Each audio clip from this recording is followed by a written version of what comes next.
Triompher de l'ennui. Voilà le thème qui va être abordé aujourd'hui.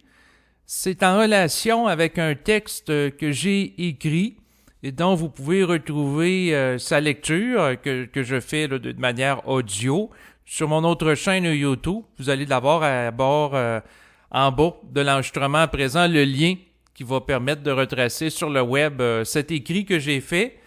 C'est en relation avec une étude que j'ai faite par rapport à l'ego et l'ennui, parce que éventuellement l'ego doit triompher de l'ennui, c'est-à-dire dépasser lorsqu'il vit des états d'ennui, et l'ennui est vécu par l'ego tant aussi longtemps qu'il a une capacité réflexive. Tant que l'ego n'a pas totalement intégré la fusion avec l'esprit, il peut encore se réfléchir, ce qui veut dire que techniquement il peut encore s'ennuyer. Tandis que l'ego qui bénéficie de l'intelligence créative de l'esprit, qui est capable d'intégrer puis de canaliser, ben à ce moment-là, il s'ennuie plus parce que, au lieu que sa psyché soit occupée à s'ennuyer, il émet une vibration créative qui va remplacer ça. Donc, c'est une altération psychique qui permet éventuellement à l'ego de se libérer du comportement évolutif qui consiste à s'ennuyer. Tant que l'ego est astralisable, il peut s'ennuyer. Donc, tant que l'ego peut être sous l'influence de force astrale et qu'il y ait des entrées psychiques dans sa conscience, ben à ce moment-là, il peut s'ennuyer parce que il n'est pas en contact avec le mouvement de la vie primordiale qui l'habite, c'est-à-dire sa contrepartie cosmique qui, par définition, est une intelligence qui pulse d'une manière perpétuelle un renouvellement créatif. Lorsque l'individu baigne dans une conscience créative, il ne peut pas s'ennuyer parce qu'à ce moment-là, il se renouvelle. L'ennui est en relation avec un état de stagnation psychique. Donc, c'est sûr que par rapport à triompher de l'ennui, pour que l'ego en vienne à triompher de l'ennui, ben, il faut qu'il dépasse la vibration astrale qui l'amène à s'ennuyer. Donc, il faut qu'il ait la force de volonté pour instaurer une vibration différente dans sa psyché. Et pour y arriver, il faut que sa volonté soit plus grande que celle qui est en relation avec l'affiliation, par exemple, de sa conscience à des entités astrales qui ont leur volonté, qui cherchent à amener l'ego, par exemple, à vibrer à de l'état émotionnel, que ce soit de la tristesse ou de la mélancolie. Donc, autrement dit, il faut que la puissance de la volonté et d'affirmation vibratoire de l'individu dans son autorité psychique soit plus grande que l'état de tristesse et de mélancolie que les plans astraux peuvent chercher à l'amener à vivre. Il faut qu'il dépasse ça. C'est un dépassement psychique qui doit être amené par l'ego. Et pour y arriver, ben, ça prend une capacité de monter en vibration au-delà des vibrations plus basses que représentent les éléments qui sont en lien avec l'ennui. Tu sais, si la personne s'ennuie parce qu'elle vit de la tristesse, un état de désespoir, ben, à quelque part, il faut qu'elle soit capable de contester ça pour monter dans une vibration plus haute et de rétablir la paix de l'esprit advenant qu'elle soit perturbée. Donc, si, par exemple, par rapport à l'ennui, ça m'est déjà arrivé, puis il y a peut-être des gens qui m'écoutent que ça leur arrive une fois de temps en temps. À un moment donné, ils sont bien dans leur peau, leur mental est stable, et puis tout d'un coup, oups, il y a de la tristesse qui arrive, qui entre, comme ça, sans l'avoir appelé. À ce moment-là, il faut regarder qu'est-ce qui fait en sorte que la tristesse vient, puis être capable de la contester pour la dépasser, puis réinstaller de nouveau la paix de l'esprit. Puis pour installer la paix de l'esprit, ben, des fois, il faut entrer dans une contestation vibratoire de la pensée qui occasionne la tristesse pour, à ce moment-là, modifier l'état psychique pour installer un état qui est différent. Donc, c'est sûr que l'ennui, dans le cadre de l'enregistrement, le texte que j'ai fait, la lecture, puis l'étude que j'ai faite, fondamentalement, pour moi, c'est un état d'être en relation avec une conscience réflexive. Dans le sens que tant qu'on peut, par exemple, ressasser du mémorial, on peut s'ennuyer. Si on pense entre autres au phénomène de la mélancolie, donc envier le passé, au lieu d'être capable de composer avec le présent pour ce qu'il est. Tant qu'on vit en se comparant au passé, c'est ce qui peut arriver pour plusieurs personnes d'entre vous, si, comme moi, vous comparez votre mode de vie présentement à celui d'avant-crise du coronavirus. Donc, c'est sûr qu'au moment où je fais l'enregistrement, nous sommes en pleine période de pandémie mondiale et puis des mesures extrêmement sévères rigides, draconiennes ont été mises en place dans plusieurs pays occidentaux qui limitent les libertés individuelles. Donc, c'est sûr que si je passe mon temps en tant qu'égo à réfléchir ce que je suis présentement par rapport à l'état de liberté plus grand que je connaissais dans le passé, qui me permettait, par exemple, de voir les membres de ma famille, d'aller au restaurant, de faire des choses, qui me semblent élémentaires dans la vie. Donc, si je me compare par rapport à ça, puis je vis une forme de mélancolie, de réflexion, de tristesse, c'est là que je me fais avoir par l'astral. C'est là qu'en bon québécois, je peux dire que je me fais fourrer tabarnak. Donc, c'est là que je dois contester ça, parce que si je vis en fonction du passé, à ce moment-là, je suis en décalage par rapport au moment présent, puis ça me crée de la souffrance. Parce que on peut pas retourner dans le passé. Par contre, on peut s'organiser pour pas se faire chier dans le moment présent, en se libérant de la réflexion du passé. Puis l'ennui est en relation avec une envie de l'ego, du désir. Donc, si je désire de vivre en fonction d'un passé, alors que c'est pas réel, parce que le passé ne reviendra pas, ben à ce moment-là, je me fais souffrir inutilement, puis je m'enlise dans des boucles réflexives. Si je passe mon temps à discuter avec du monde que, dans l'avant-crise, c'était agréable, on pouvait aller au restaurant, là, on peut pas, puis être tout le temps dans la comparaison entre le moment présent puis de l'avant-crise du coronavirus, où on avait plus de libertés individuelles. Si je suis tout le temps dans ce jeu-là de comparaison, ben à ce moment-là, je m'expose à vivre la tristesse, de la mélancolie, voire même de la nostalgie par rapport au passé. Donc, à ce moment-là, je peux m'ennuyer d'un moment passé. Et à ce moment-là, je donne le pouvoir au mémorial de mon passé de me permettre à vibrer un état d'émotivité qui m'amène à souffrir. Et de souffrir inutilement sur quelque chose sur lequel j'ai pas un pouvoir concret d'agir, parce que c'est pas moi qui, en claquant des doigts, va mettre fin à la pandémie mondiale de coronavirus. Donc, si je peux pas changer quelque chose, il faut que je compose intelligemment avec cette condition-là, parce que sans ça, je me fais avoir, je me fais récupérer par l'astral. Donc, puis là, je peux tomber dans un piège, puis dans un jeu d'ennui. Puis là, dire, dans le bon vieux temps, il était possible de voyager dans le monde. Dans le bon vieux temps. Chris, il faut lâcher le petit bon vieux temps, il faut vivre au moment présent. Il faut être capable de se ressaisir vibratoirement pour réaliser que il y a un avant coronavirus, il y a un pendant, puis éventuellement, il y aura un après. Mais ce qui est important, c'est tout le temps vivre par rapport à soi-même pour pas être récupéré par des jeux de réflexion ou de l'astral qui vont nous dévitaliser. Parce que le temps que je passe à me plaindre que le moment présent n'est pas aussi libre que pouvait être vécu le passé d'avant-crise, ben, c'est pas du moment que j'utilise créativement pour, par exemple, rédiger un texte qui va me permettre mon émancipation psychique. Donc, c'est énergivore comme comportement. Ça me dévitalise, ça me fait perdre de mon énergie vitale. Donc, c'est techniquement inintelligent. Donc, il faut être capable de regarder qu'est-ce qui se passe en nous. Puis si on voit, puis ça m'arrive, puis j'ai fait cet enregistrement-là parce que je me dis qu'il y a peut-être des gens qui aussi vivent une forme de nostalgie par rapport au passé d'avant la crise de coronavirus parce qu'ils souffrent présentement de la crise qui restreint leurs libertés individuelles. Ben, à ce moment-là, s'il y a des gens qui vivent une forme de nostalgie, ben, ça peut être de le regarder ça consciemment, d'être transparent avec soi, puis de regarder qu'est-ce qui se passe en soi, puis de voir si ça a du bon sens. Est-ce que c'est intelligent de nourrir ça? Dans mon cas, j'ai fait l'étude sur le plan individuel et c'est pas le cas. Ce qui fait en sorte que je conteste l'ennui que je peux vivre dans le moment présent comparé du passé. Puis là, ce que je veux faire, c'est, puis je m'inscris dans cette dynamique-là présentement, c'est de me dynamiser.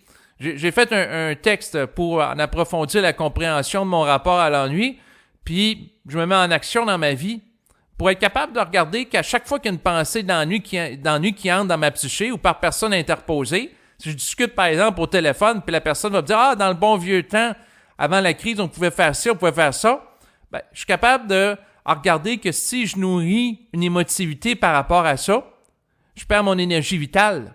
Donc, je me donne en pâture à l'astral. Donc, il faut être capable de voir clairement par rapport à ça pour triompher de l'ennui. Sinon, en fait, ce que je voulais faire aussi aujourd'hui, c'était de mentionner certaines phrases que j'ai écrites dans le cadre du texte que j'ai produit, puis les commenter. Donc, j'ai écrit « L'ennui peut être vécu lorsque l'ego compare son existence à celle des autres. » Donc, c'est sûr que si un ego, par exemple, compare sa vie à une autre personne qui est multimillionnaire puis qui peut faire, par exemple, plein de choses que lui ne fait pas, comme conduire des voitures de luxe, c'est sûr qu'il peut éprouver de l'ennui. Et c'est sûr que l'ego, tant qu'il réfléchit en se définissant par rapport aux autres, il vit pas fondamentalement à partir de lui-même puis il ne se supporte pas psychiquement dans sa conscience. Puis il doit réaliser qu'à quelque part, sa programmation, si elle est restreignante, peut avoir une utilité parce que ça peut l'amener plus loin dans une définition identitaire qui va le propulser dans des compréhensions que l'autre qui ne serait pas confronté à de telles contraintes ne connaîtrait pas. Dans le sens que si quelqu'un est multimillionnaire et il n'a jamais eu d'opposition dans sa vie, il ne développera pas la puissance psychique de contester les oppositions.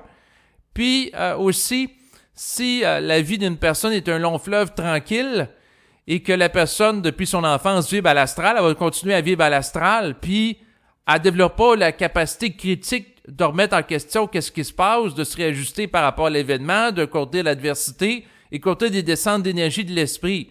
Donc, si la personne, son existence va bien, elle est fortunée, et à ce moment-là, elle est dans une situation où les éléments extérieurs ne lui posent pas de problème concrètement, elle ne vit pas d'opposition.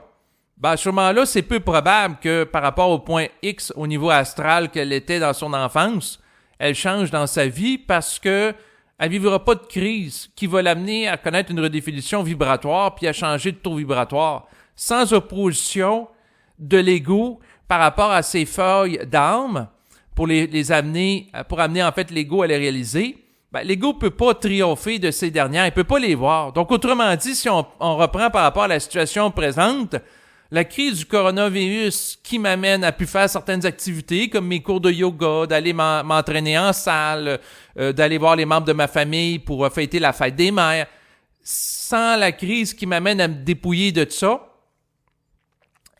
qui, dans le fond, m'a amené à réaliser que je pouvais être amené à ressentir de l'ennui par rapport à un mode de vie d'avant-crise et à me motiver, ben, sans cette situation problématique que je connais présentement, ça ne me permettrait pas de réaliser qu'en tant qu'âme, il me reste encore le fait que j'ai tendance à être attaché au passé puis à du mémoriel, puis que je peux me faire encore avoir par de la nostalgie, de la mélancolie. Donc, autrement dit, l'événement adverse que représente la crise de coronavirus est une opportunité pour mon ego de s'étudier et de réaliser qu'à quelque part, je peux encore me faire récupérer par l'astral. Donc, ça m'amène à m'amener en intelligence, en des définitions identitaires, avoir clair aussi qu'est-ce qui se passe à l'intérieur de moi, puis en puissance de contestation. Parce que sans événement adverse qui va m'amener à ressentir des émotions, donc à être décentré, ça me permet pas en tant qu'ego de prendre conscience, de réaliser les éléments en moi par rapport auxquels je suis plus faible, plus fragile, plus vulnérable et que j'ai ajusté. Présentement, ce que j'ai ajusté, c'est d'accepter l'événement de la crise de pandémie actuelle sans les motiver de composer avec l'événement parce que je disais à la blague l'autre fois à ma compagne, j'ai l'impression qu'on vit dans un film d'horreur. Dans le sens que... en fait, ce que je disais, c'est que j'ai l'impression qu'on vit dans un film tout court. Parce qu'avec elle, je passe du temps, entre autres, là, j'aime passer du temps à écouter des films. Et puis, dans les films d'aujourd'hui, on voit des gens qui vont se toucher, qui vont se rencontrer dans des lieux publics en groupe, etc. Pour moi, c'est la normale. Donc, tous les films du passé où on voit des gens qui sont proches physiquement, pour moi, c'est ce qui devrait être. Puis là, par la suite, après écouter un film, par exemple, je vais aller au restaurant, aller au service à emporter, le take-out, en bon québécois. Et là, je vais aller chercher, par exemple, la nourriture. Puis là, il faut que je reste à 2 mètres. Là, il y a une visière en plastique. Fait que là, j'ai l'impression que je suis dans un film. Après avoir écouté un film où les gens interagissent entre eux de ce que j'appelle d'une manière normale, à moins de 2 mètres. Des fois, les gens ils vont s'embrasser dans des films amoureux. Les gens vont se prendre dans leurs bras. Pour moi, c'est la normalité. Puis quand que j'arrête d'écouter des films, c'est là que ça devient étrange et anormal. Lorsque je vais aller chercher la nourriture au restaurant, je vais aller à l'épicerie, je vois dans différents lieux publics. Donc, de voir tous les gens qui vivent dans la peur, pour moi, c'est comme, dans un sens, une espèce de cauchemar social qui ne finit pas. Parce que ça fait plusieurs semaines que ça perdure. Là, au moment où je prononce ces mots, il y a une période de déconfinement progressif qui s'opère au Québec, mais tout de même, il y a comme une inversion de réalité. Parce qu'avant, j'écoutais un film de peur où il y a une guerre, puis où il y a quelque chose de catastrophique qui arrive, puis après ça, j'étais content. J'allais au restaurant, après avoir écouté le film, puis tout est relax, dans mon environnement paisible. Puis là, c'est l'inversion de la réalité. C'est-à-dire que j'écoute des films, puis je trouve ça plus paisible que dans la réalité quotidienne auquel je suis exposé. Donc, c'est sûr que je suis en mode, en tant qu'ego, de comparaison entre ce que je vois dans les films puis la réalité de tous les jours. Puis c'est sûr, ça me crée une espèce de désolation parce que je compare les deux. Mais en même temps, d'être désolé par rapport à la situation n'y change rien. De la réfléchir, de les motiver, de la tristesse, de la mélancolie ou même de l'ennui, c'est quelque chose d'inintelligent parce que ça ne permet pas de changer sa nature. Par contre, ce que je dois faire, c'est de m'occuper en tant qu'ego de tasser la pensée astrale qui m'est envoyée dans la conscience, qui m'amène à émotiver la situation pour la contester puis dire non, ça suffit, pour rentrer à ce moment-là dans une puissance de volonté qui va me permettre de redéfinir mon état. Donc, au lieu de passer mon temps à être assis dans mon divan puis de me plaindre puis de chialer, comme un beau terme québécois, par rapport à la situation présente, mais non, je vais m'occuper, je vais aller promener dehors à pied, je vais faire des enregistrements, je vais me dynamiser dans ma parole, je vais faire de l'écriture. Puis l'écriture, il y a une stimulation qui est là, qui est beaucoup plus dynamisante que d'être pogné dans de la réflexion puis de l'ennui, qui fait que, à quelque part, ça me donne une forme de plaisir de vie, de dynamisation psychique lorsque je l'effectue. Ça, je vais commenter d'autres éléments aussi du texte que j'ai écrit.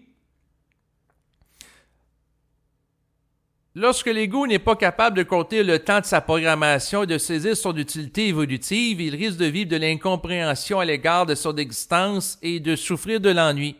Donc, c'est sûr que si l'ego est inconscient, il n'est pas en contact avec l'esprit, il est confronté à une situation qu'il ne veut pas, il peut trouver ça ennuyant. Par contre, lorsque la personne vit une communication télépathique avec l'esprit, il peut lui demander qu'est-ce qui se passe. Puis c'est quoi sa fonction évolutive?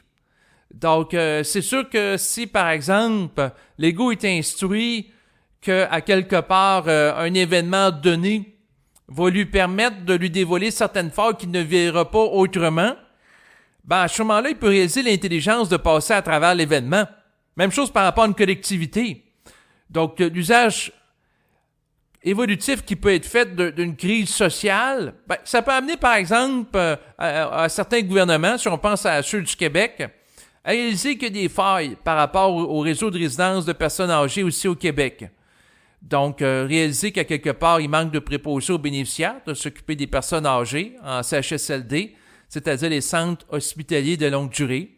Donc, la crise présente du coronavirus va permettre au gouvernement de réaliser pleinement une faille qui perdurait depuis plusieurs années en relation avec les résidences de personnes âgées, la qualité s'y rapportant au niveau de l'hygiène, de la salubrité pour éviter la transmission des virus. Donc, ça permet de réaliser certaines failles du système pour éventuellement, si à la lumière de cette réalisation, il y a une mise en action qui est faite pour créer un ajustement, une montée en intelligence. Donc, autrement dit, d'amener une évolution, par exemple, du réseau des résidences de personnes âgées, un peu comme ça a été fait dans le passé. Autrefois, il y a eu, par exemple, une résidence de personnes âgées qui a pris en feu. Et il n'y en avait pas de gicleur pour arrêter le feu aux différents étages de la résidence. Et à ce moment-là, il y a des personnes âgées qui sont mortes, qui ont péri dans l'incendie. Et par la suite, les normes de sécurité des résidences de personnes âgées ont dû être améliorées pour qu'il y ait davantage de gicleurs. Donc, il y a un rehaussement des normes pour éviter qu'en cas d'incendie, il y ait autant de mortalité de personnes âgées. Donc, il y a un ajustement qui s'est fait pour que, à quelque part, les résidences soient plus sécuritaires. Donc, ce type d'ajustement-là qui pourrait être fait en relation avec la crise actuelle du coronavirus. Donc, ça part une portée évolutive. Mais c'est sûr que tant que l'ego n'est pas en contact avec l'esprit, il ne comprend pas qu'est-ce qu'il vit. puis subit sa vie. Tandis que lorsqu'il est en contact avec l'esprit, il peut en venir éventuellement à composer intelligemment avec son existence, ce qui n'est pas pareil. Ensuite, ce que j'ai écrit, l'ego n'ayant pas la volonté de contester le plan astral ne peut pas générer un état vibratoire plus grand que ceux émotifs de tristesse et de mélancolie pouvant être associés au vécu de l'ennui. Donc, c'est sûr que ça prend une puissance de contestation au niveau énergétique. Ça, c'est évident. Puis la puissance de contestation, elle s'installe avec la saturation. C'est-à-dire que si un ego, ça fait 1 heure qu'il s'ennuie, puis je m'ennuie, c'est comme ça. Tu sais, la personne est un peu nonchalante, est un peu passive, elle n'en souffre pas assez. Mais si ça fait 1 mois, ça fait tabarnak, ça fait 2 mois qu'elle est confinée à l'intérieur de chez elle, puis elle s'ennuie, ça se peut qu'elle ait le feu au cul, puis tabarnak, elle va avoir la puissance de volonté pour contester l'ennui puis dire « Christ, ça suffit, il faut que je passe à autre chose. » Elle va être dans cet état d'esprit-là où elle a le feu au cul, le feu au derrière pour changer son état psychique. Parce qu'elle connaît une saturation de l'état. Et la mobilisation énergétique et la constitution de la volonté, sa construction dans son développement, est en relation avec l'énergie de souffrance qui est sublimée, qui est modifiée, qui est altérée consciemment par l'ego, utilisée comme tremplin, comme puissance de contestation d'un état. Autrement dit, la souffrance qu'un ego peut vivre, s'il en fait une utilisation intelligente, ça peut lui servir de carburant pour contester une condition évolutive auquel il est exposé. Mais ça prend un certain niveau de souffrance qui est vécu en fonction de la sensibilité de l'ego, qui est proportionnel à son niveau d'intégration de l'esprit en son sein. Puis plus que l'ego devient sensible à force d'intégrer l'intelligence de l'esprit, son énergie, qui se développe en son sein une conscience vibratoire émergente, et plus que le niveau de l'ego à contester une condition, d'être réactif par rapport à elle, est grand. Puis moins il va tolérer d'être exposé à une situation d'ennui prolongé, d'éléments qui l'astralisent, parce qu'il va voir clair par rapport à elle en fonction de l'intelligence de l'esprit qui est descendue dans sa psyché. Donc, autrement dit, plus que la conscience éthérique, plus l'éthérisation de sa conscience s'effectue en son sein, et plus l'astral y est délogé, moins il y a de l'astral, puis plus qu'il voit rapidement clair, parce qu'il y a moins de voile en lui qui l'empêche d'être en contact avec sa lumière et d'y faire interférence. Donc, c'est un cercle vertueux. Plus que l'ego intègre l'esprit, plus ça devient pour lui facile d'intégrer de l'esprit, puis plus que ça devient facile aussi pour lui de voir clair quand il y a de l'astral qui cherche à l'amener à vibrer émotivement, puis à se dévitaliser. Donc, plus qu'à ce moment-là, il peut se ressaisir rapidement. Donc, quelqu'un qui a beaucoup d'esprit, ça ne prendra pas 2 mois avant de contester l'ennui. Tandis que quelqu'un qui n'en a pas beaucoup, ça peut y prendre 2 mois, ça peut y prendre 2 ans de contester une condition d'ennui qu'il subit psychiquement parce que s'il n'a pas l'esprit puis il ne bénéficie pas de la lumière de son intelligence pour la dévoiler, ça va prendre du temps avant qu'il la voie. Puis plus que l'intelligence entre en lui, puis plus que c'est facile de l'avoir. Puis plus que sa réactivité est instantanée. Quelqu'un qui développe une conscience progressivement vibratoire, ben, ça peut y prendre à un moment donné 2 semaines, 2 jours, 2 heures. Puis si la personne est très affiliée psychiquement à son esprit, ben, à ce moment-là, c'est instantané. Il voit tout de suite l'entrée astrale qui l'amène à vibrer de l'ennui, puis il se met tout de suite spontanément en colère dans une puissance de contestation énergétique de l'état de l'ennui pour mettre fin à cette condition imposée à sa psyché et rétablir la paix de l'esprit. Parce que l'état normal d'un individu conscient, c'est d'être dans un état de paix de l'esprit. Puis tout élément qui perturbe sa paix, c'est un élément qui doit être contesté parce que ça crée du désordre dans sa psyché, ça le dévitalise, puis plus qu'il est conscient, puis plus qu'il va plaire à la condition, parce que la clarté de l'intelligence de son esprit est de plus en plus effective en sa conscience. Autrement dit, sa conscience, à force d'être transmutée, elle devient de plus en plus claire, puis voir ce qui lui permet de voir de plus en plus clair par rapport à la condition qu'il peut subir. Mais ça prend son temps. Ça prend sa saturation. Et pour en venir là, souvent, il faut que la personne soit à but d'une condition. Tu sais, quelqu'un, par exemple, qui commence à s'ennuyer après 2 semaines d'une activité de confinement subi, va dire « les choses vont s'arranger, le gouvernement va améliorer les choses. » Fait que les choses vont s'améliorer, puis à un moment donné, je m'ennuierai plus. Ensuite, 1 mois après, le gouvernement va régler la situation avec les mesures qu'il met en place dans la société, puis grâce à lui, son état de liberté de l'ennui dépend du gouvernement, puis à un moment donné, les choses vont s'améliorer. Puis à un moment donné, Chris, il se rend compte que les semaines passent, puis il est toujours dans une situation où l'ordre social n'est pas rétabli, ben, il doit réaliser qu'il ne doit pas attendre que l'ordre social soit rétabli pour que la paix de son esprit soit par corollaire rétablie. Il doit la rétablir par lui-même. Puis c'est à force de saturation. Tant que l'ego attend après le gouvernement de remettre l'ordre dans la société, il vit pas en fonction de son identité, mais à la remorque d'une autre entité que lui. Il est un peu comme l'individu qui va croire que s'il suit tout ce que dit l'Église, il va être heureux puis il va aller au paradis. Alors que si il suit tout ce que dit l'Église, ça ne veut pas dire nécessairement qu'il va se retrouver au paradis après son existence terrestre. Parce que tant que l'individu est affilié au plan astral, ben, il vit une forme d'enfer psychique parce que les entités astrales sont désajustées au réel, ce qui fait en sorte que les pensées qu'ils vont dicter, qu'ils vont amener dans la psyché de l'individu vont manquer d'ajustement. Donc, par corollaire, le fait d'être en relation avec le plan astral ne permet pas à l'individu d'être totalement libre psychiquement, puis s'il n'est pas capable de mettre fin au lien avec le plan astral de survivant, il ne pourra pas les mettre fin à ces liens-là dans son après-incarnation, parce que dans l'après-incarnation, s'il n'y a pas de contact psychique qui a été établi entre son esprit et lui, ben, ça ne sera pas dans l'après-incarnation, où l'ego est en suspension d'activité, donc va devoir se réincarner pour que ça soit établi. Autrement dit, tout ça pour vous dire que si l'ego a se libéré de l'attachement au plan astral ou de l'ennui, qui est le sujet de l'étude d'aujourd'hui, ben, il doit faire maintenant. Puis plus qu'il monte en vibration, puis plus il a une capacité rapide d'établir l'ordre dans sa psyché à mesure qu'il voit le désordre. Puis c'est sûr que ça se fait souvent à force de saturation de souffrance. Il y a peut-être des gens qui m'écoutent puis qui sont pas assez tannés de vivre de l'ennui, puis qui vivent de l'ennui depuis un certain nombre de semaines, puis qui n'ont pas encore saturé, fait qu'ils endurent. Mais quand ils seront plus capables d'endurer, ça va se faire naturellement. C'est un mouvement de changement énergétique qui va s'opérer où une volonté de contestation de l'ennui va émerger en eux. Ça va se faire naturel. C'est un réflexe. Comme le même réflexe qui va faire en sorte que, par exemple, quelqu'un qui va se mettre à vomir. C'est une espèce de réflexe moteur et énergétique qui va s'opérer pour, par exemple, empêcher quelqu'un de s'étouffer, qui va arriver. Mais pour que le réflexe s'installe au sein de l'individu, ben ça prend de l'esprit. Puis plus qu'il y a de l'esprit, puis plus qu'il y a la mèche courte, c'est-à-dire moins il va tolérer de l'astralisation de sa conscience, puis vivre des états émotifs comme l'ennui, la mélancolie. Donc le réflexe vibratoire de contestation et son automatisation psychique va s'opérer à mesure qu'il vibre à l'unisson avec celle de l'esprit, parce que l'esprit est par-delà de la forme. Puis plus qu'il est uni à l'esprit, puis moins il peut tolérer de subir de la réflexion. Puis éventuellement, il perd la capacité de réfléchir. D'ailleurs, je le mentionne dans mon enregistrement.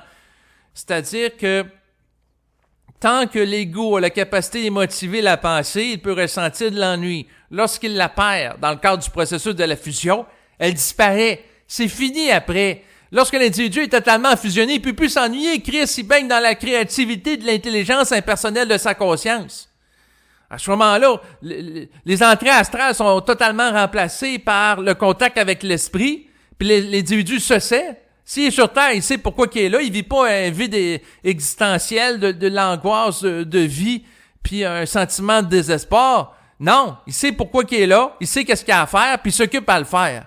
Parce que à ce moment-là, il est dans un rapport à la réalité du plan physique qui est intégré. Donc, s'il bénéficie d'une conscience intégrale, il y a un rapport intégral et dans la compréhension et dans le savoir de qu'est-ce qu'il y a à vivre, puis il vit. C'est tout simplement ça qui doit en venir. Et je vais compléter avec le dernier paragraphe que j'ai écrit dans le cadre de mon texte. Alors, ça va comme ci. Pour triompher de l'ennui, l'ego doit mettre fin au lien qui le lie au plan astral et développer une puissance de volonté lui permettant de préserver sa paix de l'esprit. Elle doit être suffisamment forte pour rester intacte devant les nombreux, j'ai dit nouveaux, mais c'est les il peut être nouveau aussi, hein, devant les nombreux assauts du plan astral demeurant possible tant que ce plan d'énergie ne sera pas dissous par les nouveaux initiés. Donc, autrement dit, tant qu'il n'y aura pas une masse critique d'individus conscients sur Terre qui vont administrer les terres de la Terre, ben, c'est sûr que tant que le plan astral est en puissance, c'est sûr qu'il peut amener des attaques psychiques par rapport à certains individus. Autrement dit, le plan astral peut chercher à astraliser certaines personnes Et à ce moment-là, c'est à l'individu d'être vigilant. Donc, c'est pas parce que quelqu'un, par exemple, va neutraliser un état d'ennui en montant momentanément dans une vibration de contestation psychique que c'est fini. Donc, tant aussi longtemps que le plan astral existe, tant aussi longtemps que l'astral peut le tester, puis tant aussi longtemps que l'individu doit se maintenir dans une puissance de volonté de garder son mental intact. Puis à force d'être confronté à des pensées qui l'amènent à vivre de l'ennui puis d'en triompher, ben il se développe psychiquement, un peu comme par exemple un boxeur. À force de faire des combats, ben à un moment donné, le boxeur, il développe sa capacité d'être un bon boxeur. Donc, autrement dit, l'individu qui compose de plus en plus face à l'astral, qui peut chercher à le décentrer, ben, à mesure qu'il développe sa capacité de rester centré, s'il est capable de faire face à ça, donc à mesure qu'il développe une force à travers lui qu'il n'aurait pas développée en relation, s'il n'aurait pas été exposé à la condition adverse et évolutive du cadre planétaire actuel où l'ensemble de l'humanité, au moment où sont prononcés ces mots, est sous influence astrale. Donc, autrement dit, plus que quelqu'un est exposé à de l'astral puis se laisse pas déstabiliser par ce plan d'énergie en voie d'évolution, puis plus il développe une force psychique qui est grande. Tandis que si l'individu se retrouvait sur une planète avec des gens qui vivent toute une conscience éthérique, bien, à ce moment-là, il n'aurait pas eu développé une si grande centricité pour faire face à l'astral. Donc, autrement dit, l'adversité auquel on est confronté, que ce soit la crise mondiale du coronavirus qui peut amener des gens à s'ennuyer ou à être frustrés ou contrariés, peut avoir une utilité évolutive si ça nous permet d'intégrer davantage une volonté puissante en nous en relation avec une centricité qui fait en sorte que par la suite, on est de moins en moins déstabilisable. Donc, c'est sûr qu'il y a quelqu'un qui passe à travers une crise de plusieurs mois où il est confiné chez lui, de se faire ensuite priver d'une sortie d'une fin de semaine dans un contexte où la situation, entre guillemets, est revenue à la normale, où il n'y a plus de pandémie, ben, c'est plus facile à composer. Alors qu'avant la crise, par exemple, quelqu'un qui, par exemple, parce qu'il tombait malade avec le rhume pendant 2 jours, était contrarié de contenir du temps pour revoir un ami, une autre fin de semaine, ben là, si ça fait 2 mois qu'il ne l'a pas vu, il va être capable de composer plus facilement avec de contenir une période de 2 semaines. Donc, autrement dit, d'être confronté à une grande quantité de temps où l'ego doit contenir, souvent dans des situations de confinement individuel, de solitude, l'amène, dans certains cas, à développer la capacité plus grande de contenir un irritant moindre. C'est un petit peu comme quelqu'un, par exemple, qui a vécu un problème de santé important. La personne a eu à composer avec un cancer. Ben, c'est sûr que ça va sans doute lui faire moins vibrer à la peur de composer avec une petite grippe. Donc, ou un petit rhume. Donc, autrement dit, plus que la personne est capable de contenir quelque chose de lourd, d'ardu, puis plus que les contrariétés qui autrefois étaient vécues comme grands, ne le sont plus aujourd'hui. Donc, quelqu'un qui, avant la crise, pouvait être contrarié du fait qu'il appelait au restaurant puis il restait plus de place, à ce moment-là, ça fait plusieurs mois qu'il n'a pas été au restaurant, ben, de se faire refuser une fois puis de contenir une journée, c'est pas la fin du monde pour lui. Autrement dit, ça l'émotive moins parce qu'il a eu à contenir une plus grande quantité de temps. Même chose pour un athlète, quelqu'un qui soulève 200 livres, tu lui demandes de soulever 20 livres, pour lui, c'est facile. Mais si l'individu n'est pas habitué à s'entraîner physiquement, de soulever peut-être pas 20 livres, mais disons 80 livres, ça va être un effort. Donc, autrement dit, c'est en fonction de la capacité de contenance que l'individu a développée qui peut composer avec l'événement. Donc, voilà ce que je voulais dire. C'est ce qui complète l'enregistrement présent. Je vous remercie de votre écoute. Et c'est sûr que s'il y a des gens qui apprécient mes enregistrements, ben, vous pouvez m'apporter votre soutien en vous en procurant, que j'ai réalisé. Vous avez un contour qui est noir. Se rapportant aux enregistrements payants que j'ai produits, qui permettent d'aller plus loin par rapport à l'étude de certains sujets. Donc, s'il y en a qui apprécient ce que je fais, ben, c'est une des façons que vous pouvez vous manifester pour m'offrir votre soutien. Donc, à bientôt. Au revoir.